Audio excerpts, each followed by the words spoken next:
Hello, my name's Elizabeth Sanchez. My team and I worked on creating a risk assessment for wildfires in Yellowstone National Park. And here we have the table describing the contribution of each team member. So this is just an overview of what we'll go over. And we have the accessibility features. We included a high contrast color scheme and a screen reader friendly slide structure. And now moving on to event description and identification. So climate-related hazards of Yellowstone include wildfires, largely in its forest. Geographically, the park sits on the Yellowstone Plateau, and it experiences many dry summers, hence a region at risk of fire occurrence. Some notable events, like the 1988 Yellowstone fires, highlighted the gravity of wildfires in the park that have burned over 793,000 acres. Given this history and the current climate trends, wildfires in this region can be anything from low-intensity surface fires to extremely severe crown fires. As measured by the Canadian Forest Fire Weather Index, and due to climate change, such incidents are actually getting more frequent. A statistic for you, about 60% of such ignitions are caused by lightning, while human activities account for the rest of these incidents. Now, moving on to geographical risk factors. Geographically, Yellowstone offers an area with dense forest and prolonged dry seasons.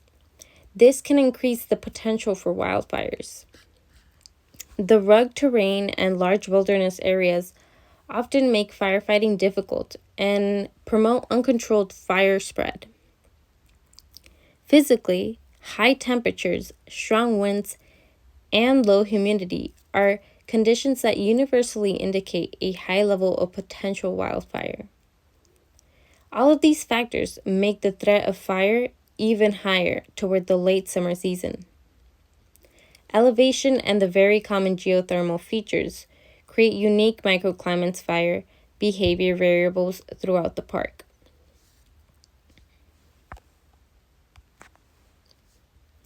Now, social risk factors.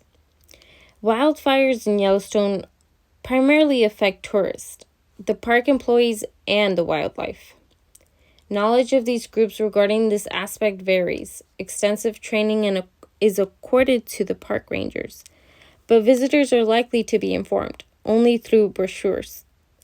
There are many socioeconomic activities around and within Yellowstone, including primary tourism activities, which may be adversely impacted economically by major fires. It does have city planning, which emphasizes evacuation routes and emergency shelters. Plus, areas away from cities will have no access to quick emergency services. Immediately, wildfires cause... and moving on. So now the immediate short-term, and long-term impacts. Well, immediately, wildfires cause evacuations, loss of wildlife habitats, and serious air quality degradation. Now, in the short term, local emergency services will be overwhelmed, tourism revenue is lost, and infrastructure is damaged.